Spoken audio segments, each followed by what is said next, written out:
गया सेटअप। चलो आपका यूनिट नंबर 1 है, यही ना, यूनिट नंबर 1। इसमें पढ़ना है मेन रूप से क्या, हम पहले समझ लेते हैं इसका classification and study of micro molecules.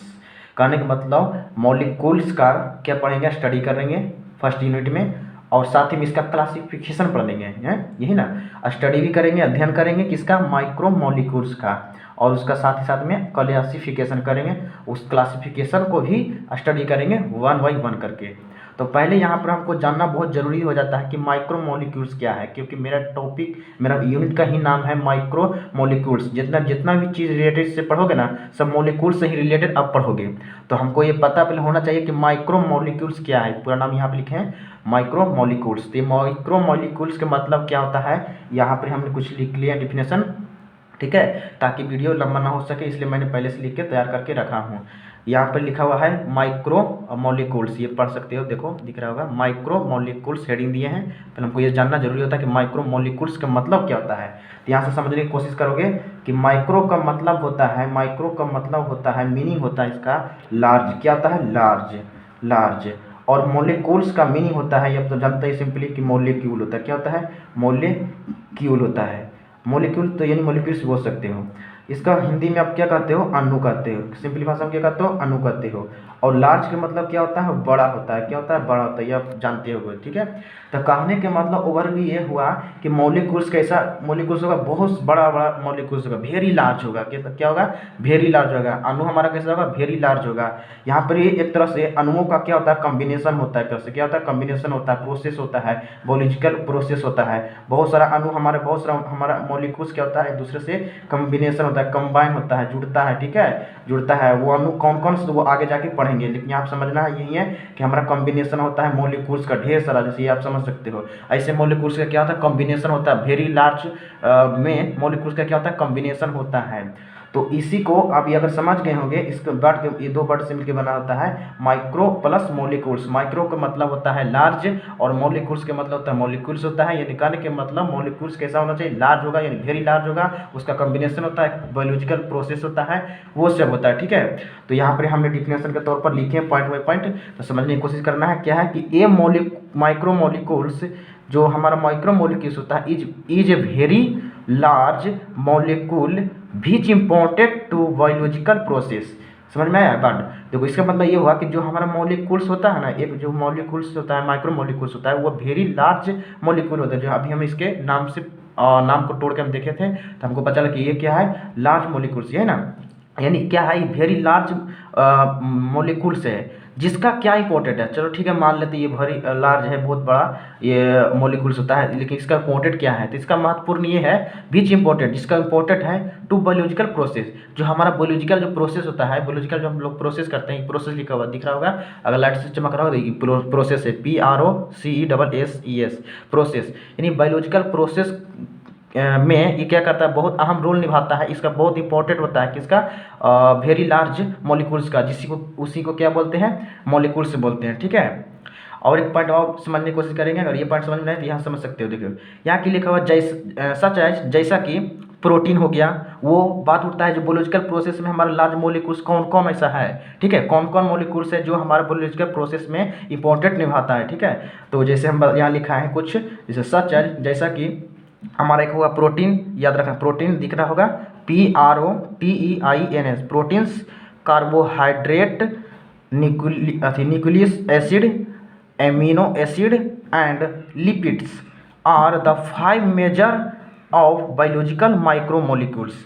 इसका मतलब समझ में आया कि जैसा कि हमारा जो प्रोटीन्स होता है, कार्बोहाइड्रेट्स होता है, न्यूक्लियस एसिड होता है, एमिनो एसिड होता है, और लिपिड्स, ये सभी पांचों क्या है, एक मेजर मतलब प्रमुख, मेजरमेंट क्या होता है, प्रमुख बायोलॉजिकल मॉलिक्यूल्स है, जो बायोलॉजिकल प्रोसेस बोले थे, जो बायोलॉजिकल प्रोसेस में जो मॉलिक्यूल्स भाग लेता है, इंपॉर्टेंट होता है, वो कौन कौन सा है, तो 5 को हमारा जैसे लिखा है, प्रोटीन्स हो गया, कार्बोहाइड्रेट हो गया, न्यूक्लियस एसिड हो गया, एमिनो एसिड हो गया, and lipids are the 5 major biological molecules का क्या है, 5 मेजर ये मॉलिक्यूल्स हैं, ठीक है। तो अब ये भी जो प्रोटीन्स लिखा है, कार्बोहाइड्रेट लिखा है, ये सब आपका सिलेबस में दिया हुआ है कि प्रोटीन्स का क्या इंट्रोडक्शन है, सब के बारे में इंट्रोडक्शन भी पढ़ना है। फर्स्ट में तो इसी का दिया है, कार्बोहाइड्रेट का इंट्रोडक्शन पढ़ना है, फिर क्लासिफिकेशन पढ़ना है, क्योंकि चैप्टर का नाम है क्लासिफिकेशन पढ़ना है, और उसके बारे में स्टडी भी करना था। स्टडी में इंट्रोडक्शन स्टडी करेंगे, तो यानी बारी बारी सबके बारे में आप स्टडी करेंगे। ये आपके सिलेबस में दिया गया, प्रोटीन क्या है, कार्बोहाइड्रेट क्या है, न्यूक्लियस एसिड क्या है, एमिनो एसिड क्या है, एंड लिपिड्स क्या है, ये सब के बारे में इंट्रोडक्शन भी जानना है, साथ साथ में इसका क्लासिफिकेशन जानना है। तो यहाँ तक हमको समझ में आ गया होगा, ऐसा करते हैं कि आपको समझ में आ गया होगा, ठीक है ना। ये आप डिफिनेशन इजी लैंग्वेज में पढ़ सकते हो, समझ सकते हो। अब आते हैं इंट्रोडक्शन। अब आते हैं हम क्या, इंट्रोडक्शन ऑफ कार्बोहाइड्रेट्स, ये है ना, इंट्रोडक्शन ऑफ कार्बोहाइड्रेट्स। चलिए अब हम वो मिटा दिए हैं, उसको नोट्स कर लेना, नोट कर लेना है, ताकि नोट्स भी बनते जाना चाहिए साथ में, ठीक है। तो अब आ जाते हैं क्या, उसमें एक था प्रोटीन कार्बोहाइड्रेट ऐसे करके लिखाए थे ना, तो पहला स्टार्टिंग करते हैं कार्बोहाइड्रेट, जो आपका सिलेबस में दिया है इसका इंट्रोडक्शन पढ़ने के लिए। उसके बाद इसका क्लासिफिकेशन पढ़ेंगे, ठीक है। तब आते हैं कार्बोहाइड्रेट का इंट्रोडक्शन, यही ना। तो इंट्रोडक्शन समझना है, तो पहले ये हम ये समझने की कोशिश करेंगे, कार्बोहाइड्रेट जो होता है हमारा, ये कार्बोहाइड्रेट हाइड्रेट्स, ये 2 वर्ड मिलकर बना है। कितना, 2 वर्ड से मिलकर बना होता है। और फर्स्ट वर्ड ये देखो, एक कार्बन, एक हमारा हाइड्रोजन, या हाइड्रेट भी लिख सकते हो, हाइड्रेट्स, ठीक है। हाइड्रेट्स ये 2 वर्ड्स के मिलकर बना है, कार्बन प्लस हाइड्रेट्स, कार्बोहाइड्रेट्स को मिलकर बना, कार्बन प्लस हाइड्रेट को मिलकर बनाया क्या, कार्बोहाइड्रेट्स। बात होता है कि कार्बन का मतलब क्या होता है ना, ये ना, तो कार्बन हमारा ये नहीं, कार्बन का सिंबल क्या होता है, सी होता है, ये सिंपल जो आप जानते हो इसका, कार्बन। अब हाइड्रेट्स जो होता है, ये जल को कहते हैं, क्या किसको कहते हैं, वाटर एक तरह से कहते हैं। हाइड्रेट्स हमारा क्या होता है, वाटर। अब वाटर का हमारा जो केमिकल फार्मूला होता है क्या, H2O, क्या होता है, H2O। कहने के मतलब ये हुआ कि CH2O, इस दोनों का कम्बिनेशन होगा, यानी क्या बन जाएगा, CH2O। ये हमारा क्या है, ये हमारा, ये क्या है, हमारा कार्बोहाइड्रेट्स है। तो कहने का मतलब ये हुआ। और H2O भी हमारा कैसे बनता है, H प्लस O2, तब बन के क्या बनता है, H2O बनता है, तब जल बनता है ना, जिसमें हाइड्रोजन 2 ऑक्सीजन का जब कम्बिनेशन होता है तो हमारा क्या बनता है, रिएक्शन होता है, तो जल बनता है।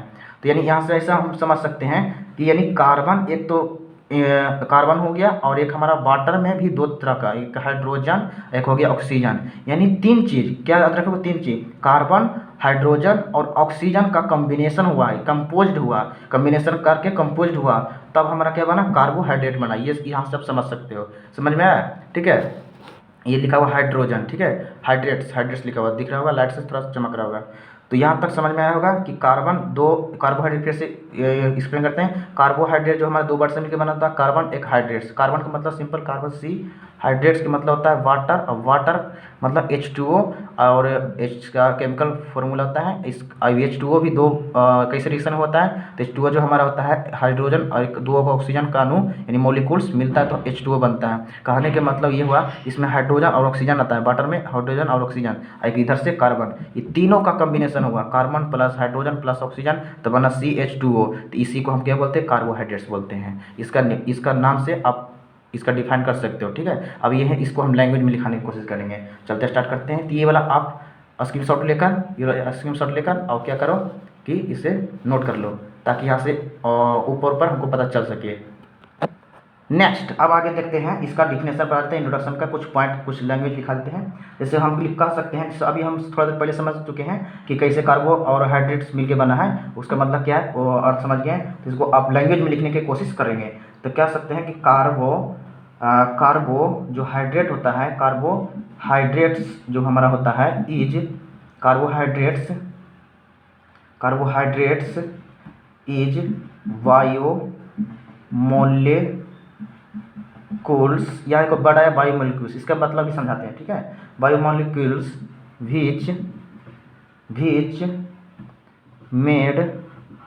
which made up composed of carbon, hydrogen, जिसको आप H से डिनोट करते सिंबल होता है। उसके बाद हो गया हमारा ऑक्सीजन दिख रहा है, O2 ऑक्सीजन। ये इसका मतलब क्या है, इसका अर्थ समझते हैं। कह रहा है कि जो कार्बोहाइड्रेट है बायोमोलिक्यूल्स है, क्या है, इज बायोमोलिक्यूल्स, यानी कार्बोहाइड्रेट क्या है, बायोमोलिक्यूल्स है। क्यों, वो आप यही से समझते हैं। अभी हमने जस्ट बताया कि कार्बोहाइड्रेट के वर्ड से मिलकर बना, दो वर्ड से, carbon, carbon plus hydrates, hydrates. Hydrates का मतलब क्या होता है, वाटर। क्या होता है, वाटर। यानी इसका मतलब सी संकेत होता है, इसका संकेत क्या होता है, H2O। तो देखो एक मॉलिक्यूल इधर हमारा है, एक मॉलिक्यूल इधर है, दो गो टोटल मिला के मॉलिक्यूल कितना हुआ, दो गो। तो हम केमिस्ट्री की भाषा में इसको क्या करते हैं, एक को बोलते हैं मोनो। अगर एक रहता है उसको क्या बोलते हैं, सॉरी यहाँ दिख नहीं रहा है, ये दोनों मिलके क्या कितना मॉलिक्यूल्स हुआ, दो गो मॉलिक्यूल्स हुआ। तो एक रहता है तो उसको बोलते हैं मोनो, ये पता आपको होगा, 11th-12th में पढ़ के आए होगे। तो दो गो रहता है तो उसको बोलते हैं बाई, और तीन गो रहता है तो उसको क्या बोलते हैं, ट्राई, और चार गो रहता है तो उसको क्या बोलते हैं, टेट्रा। ये पता है ना आपको, टेट्रा।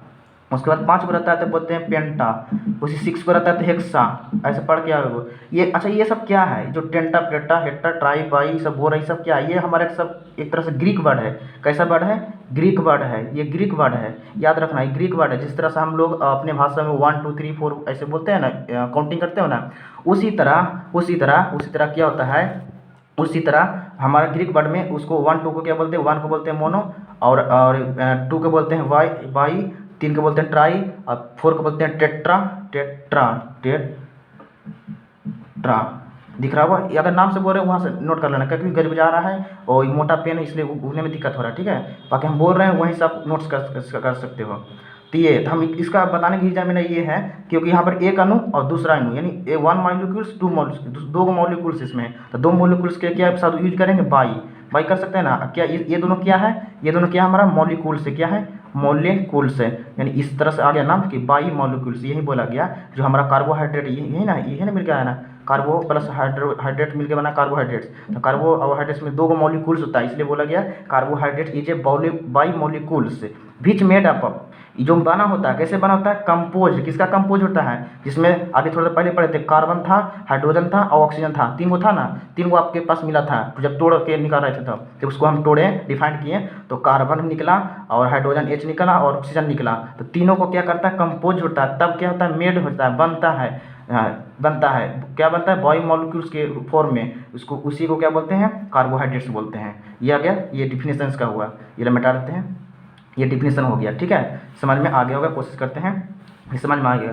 लेकिन ये जो हमारा ये जो डिफिनेशन है ये बहुत पहले से आता चला रहा है, बहुत लोग साइंटिस्ट इसको पहले से देता आ रहा है, लेकिन अब के इसको इसी डिफिनेशन को मॉडिफाई कर दिया गया है। अगर आपके जो बुक पढ़ोगे तो उसको मॉडिफाई करके इसको नया एक डिफिनेशन में तैयार किया गया। वो डिफिनेशन ये रहेगा, आपका याद रखना है कि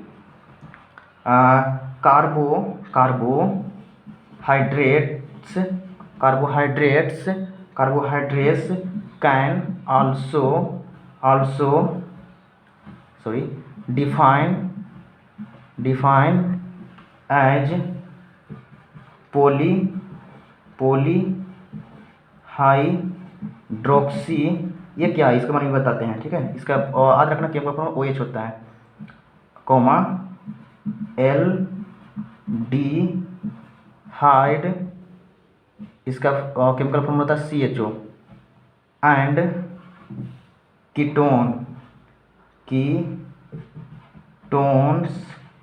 कीटोन्स इसका होता है C डबल बॉन्ड, इसको बोलते हैं double bond O, or combination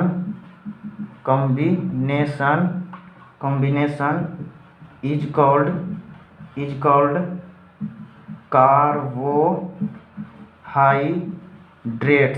carbohydrates. ये होगा इसका डिफिनेशन। अब ये भी लैंग्वेज समझेंगे। कह रहा है कि कार्बोहाइड्रेट्स कैन आल्सो डिफाइन, हम इसको ऐसा भी डिफाइन कर सकते हैं, कैसा, एज, जैसे पॉलीहाइड्रोक्सी, क्या है लिखा हुआ, पॉलीहाइड्रोक्सी। इसका याद रखना, इसका क्या होता है, OH होता है, इसका फंक्शनल ग्रुप इसको बोलते हैं, क्या बोलते हैं इसको, फंक्शनल ग्रुप, इसको OH से डिनोट करते हैं, ठीक है। जहाँ OH रहेगा उसको क्या बोलेंगे, पॉलीहाइड्रोक्सी। एल्डिहाइड का फंक्शनल ग्रुप क्या होता है, CHO, क्या होता है, CHO। तो इसका याद रखना, ये बहुत इंपॉर्टेंट होता है, याद रखना है, आगे जाके काम करेगा, आगे जाके काम देगा भी। इसी का फिर यूज है, इंपॉर्टेंट है, याद रखना। OH होता है पॉलीहाइड्रोक्सी, एल्डिहाइड का होता है ये CHO होता है, एंड कीटोन्स, दिस इज ये भी याद करना है। सी डबल बॉन्ड ओ, क्या है सी डबल बॉन्ड ओ, ये कीटोन का फंक्शनल ग्रुप है। याद रखना, पूछा जाएगा ये सब क्या लिखा हुआ है, बोलना इसको फंक्शनल ग्रुप है, जो 11th-12th में आपको पढ़ना था, आप जानते भी होंगे। आर कॉम्बिनेशन, क्या था, कॉम्बिनेशन होता है, मिलता है, जुड़कर मिलता है, कॉम्बिनेशन मतलब मिलता है, ठीक है। तो इसी को क्या बोलते हैं, कार्बोहाइड्रेट्स मिलते हैं। यानी कहने का मतलब OH और CHO और C डबल बॉन्ड तीनों का क्या होता है, कॉम्बिनेशन होता है, तो इसी को हम क्या कहते हैं, कार्बोहाइड्रेट्स कहते हैं। यही डिफाइन कर सकते हैं, ये आपका है, इसी डिफिनेशन को मॉडिफाई करके अब इसको बनाया गया है। याद रखना, ये हमारे लिए अगर ये अभी के लिए बहुत इंपॉर्टेंट है होता था ये डिफिनेशन, याद रखना। ये क्या किया गया है, इसी को मॉडिफाई कर दिया गया है, इसी डिफिनेशन को, हालांकि दोनों एक ही चीज़ है, बस इसको मॉडिफाई करके अब ऐसे बोला जाता है। तो कोशिश करना ये वाला रखना है। चलो यहाँ तक हम आ गए, इंट्रोडक्शन तो हो गया, थोड़ा सा और भी इस पर इंट्रोडक्शन में कुछ क्वेश्चन किया जाए, ठीक है। तो दिख रहा है ना, हो गया। अब आते हैं, इसका एक पॉइंट आवाज रखने हैं कि इसका जनरल फॉर्मूला भी पूछता है, general formula of carbohydrates is, इसका जनरल फॉर्मूला याद रखना है, इज क्या होता है, CnH2nOn। ये आप याद किए होंगे 11th-12th में, ये दोनों में पढ़ना है, ऑर्गेनिक में पढ़ना है, ऑर्गेनिक पढ़ना है, हाँ वहाँ पर। तो ये CnH2n इसका जनरल फार्मूला है, याद रखना है, ठीक है। बट यहाँ पर n क्या है, तो n बराबर आप बता कहाँ से रखना है, 3 से आगे आप रख सकते हो, बट कहाँ तक, 7 ही तक रख सकते हो, 7 से नीचे। यानी कहने के बाद यहाँ से एगो लिख देते हैं, जहाँ आपको n या तो n जो हमारा 3 के बराबर रख सकते हो, या इससे दिख रहा है, यहाँ पर दिख रहा होगा, नहीं दिख रहा है सॉरी, यहाँ n क्या है, तो n बराबर हम रखना है 3 रखना है, 1 नहीं रख सकते हो, 2 नहीं रख सकते हो, ठीक है। इसी प्रश्न कहाँ से 3 रख सकते हो, यानी यहाँ पे लिखा देते हैं n जो वैल्यू रहेगा 3 से आप या तो बराबर रख सकते हो, इसका मतलब बराबर, या इससे बड़ा, 3 से बड़ा रख सकते हो n का वैल्यू। और लेकिन h से 7 से छोटा रखना है, कितना, 7 से छोटा रखना है, ठीक है। ये याद रखना, ये इसका फॉर्मूला है, ये फॉर्मूला जनरल फॉर्मूला हो गया, जहाँ n बराबर क्या रखेंगे, 3 रख सकते हो, 3 से ऊपर रख सकते हो, लेकिन 7 से नीचे रख सकते हो, उससे ज़्यादा नहीं कर सकते हो, ठीक है। तब थोड़ा एग्जाम्पल इसमें देखते हैं, वैसा कौन कौन सा एग्जाम्पल है, तो एग्जाम्पल समझेंगे। 1 एक आता है,